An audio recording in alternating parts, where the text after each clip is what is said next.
Price Lord. இந்த நாளுக்கான தெய்வ வார்த்தை 90ஆம் சங்கீதம் 14ஆம் வசனம். நாங்கள் எங்கள் வாழ்நாள் எல்லாம் களி கூர்ந்து மகிழும்படி காலையிலே எங்களை உமது கிருபையால் திருப்தியாக்கும்.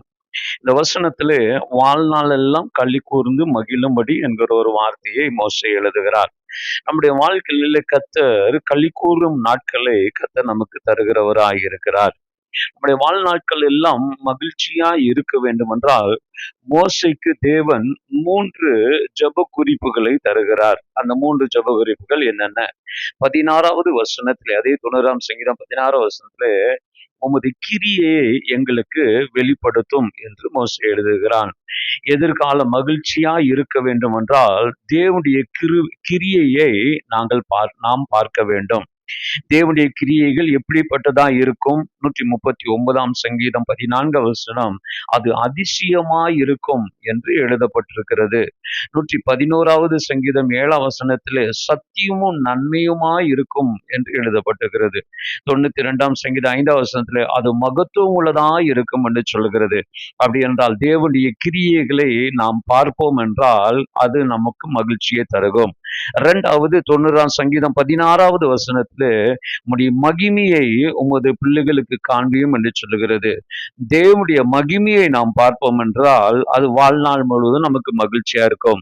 எப்படிப்பட்ட மகிமையை தேவன் வெளிப்படுத்துகிறார்? யோவான் 2ஆம் அதிகாரத்திலே 11ஆம் வசனம், அற்புதம் செய்து மகிமையை கர்த்தர் வெளிப்படுத்துகிறதை அங்கே நாம் பார்க்கிறவர்களா இருக்கிறோம்.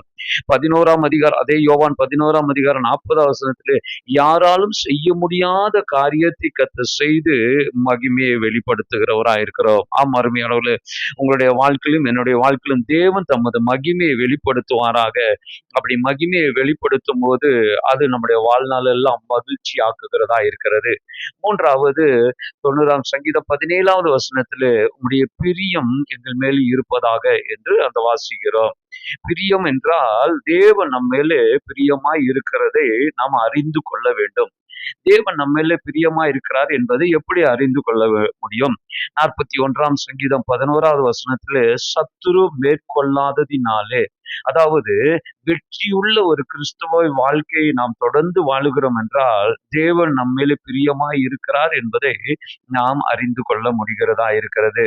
அது மாத்திரமல்ல, இதே 90ஆம் சங்கீதம் 17ஆம் வசனத்திலே என்னுடைய கரத்தின் கிரியை என்னிடத்திலே காண்பியும் என்று அங்கே சங்கீதக்காரன் சொல்லுங்க. அதாவது என்னவென்றால் நான் விதைக்கிறதை நான் சாப்பிட வேண்டும் என்பதுதான் அந்த சங்கீதக்காரன் சொல்லுகிறான். ஆம் அருமையானவர்களே, நீங்கள் என்னதை விதைத்தீர்களோ அதை நீங்கள் சாப்பிடும்படியான ஒரு பாக்கியத்தை கர்த்தர் தருவாராக.